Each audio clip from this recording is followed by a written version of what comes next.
सध्या सुरू असलेल्या अमेरिका, इस्रायल आणि इराणमधील युद्धामुळे भारतात व्यावसायिक सिलेंडरचा मोठा तुटवडा जाणवतोय। या युद्धाची सर्वाधिक झळ हॉटेल व्यावसायिकांना बसल्याचं पाहायला मिळतंय। पुण्यातील अनेक हॉटेल, उपहारगृह यांनी त्यांच्या मेनूमधील अनेक पदार्थ कमी केलेत, तर काही ठिकाणी पुणेरी शब्दात नागरिकांच्या सवयीचे पदार्थ सुद्धा मिळणार नाहीत असं सांगितलं जातंय। गॅस नसल्यानं एका उपहारगृहामध्ये कडक पाव, कडक भाकरी आणि थालीपीठ मिळणार नाही असा बोर्ड लावल्यानं खवय्यांची यांची हिरमोड पाहायला मिळते। पंडित भीमसेन जोशी रुग्णालयामध्ये उंदरांचा मुक्त संचार पाहायला मिळतोय। उंदरानं सावा घेतल्यानं वृद्ध महिला गंभीर जखमी झाली। मीरा भाईंदरमधील पंडित भीमसेन जोशी रुग्णालयातील हा धक्कादायक प्रकार आहे। आयसीयूत उपचार घेत असलेली वृद्ध महिला जखमी झालेली आहे। या हॉस्पिटलमध्ये उंदरांचा अक्षरशः उच्छाद पाहायला मिळतोय।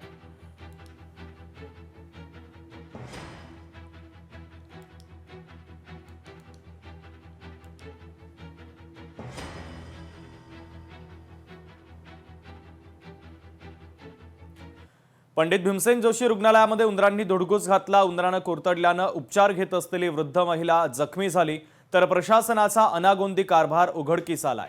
आयसीयूमध्ये दाखल रुग्ण रक्तबंबाळ अवस्थेमध्ये होता, या संदर्भातला एक व्हिडिओ देखील समोर आलेला आहे।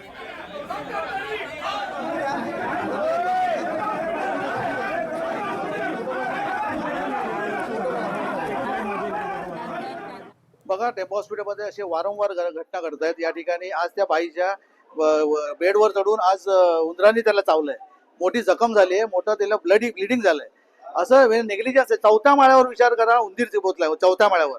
या ठिकाणी वारंवार ते लोक पेस्ट कंट्रोल करतात असं त्यांचं म्हणणं आहे, आणि पेस्ट कंट्रोल या ठिकाणी झालेलंच नाही। सीसीटीव्ही फुटेज बंद आहे। या चादरी नाही, या ठिकाणी 2-2, 4-4 दिवस चादरी बदली होत आहे। हे नेग्लिजन्स आहे। तर म्हणून आम्ही या ठिकाणी महाराष्ट्र सेनेच्या वतीने आंदोलन छेडलंय, आणि त्या डीनवर जे असतील तडवी त्यांच्यावर कारवाई व्हायला पाहिजे, सस्पेन्शन ऑर्डर निघायला पाहिजे। तरुण चावलं आणि त्याचं रक्त काढलं, याचा निषेध करावा तेवढा कमी आहे, कारण की हे राज्य सरकार हॉस्पिटल चालवतं। तर राज्य सरकारमध्ये भारतीय जनता पार्टीची सत्ता आहे, केंद्रात भाजपची सत्ता आहे। या ठिकाणी एक मंत्री महोदय प्रताप सरनाईक, एक आमदार आहेत नरेंद्र मेहता, हे राज्य सरकार म्हणून यांचं काहीच लक्ष नाही। कारण दुर्दैवाची गोष्ट आहे का त्यांना उंदराने चावा घेतलेला आहे।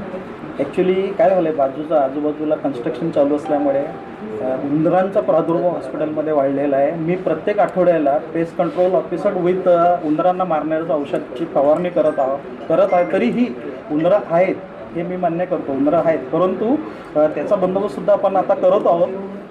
घडलेली घटना फार दुर्दैवी आहे।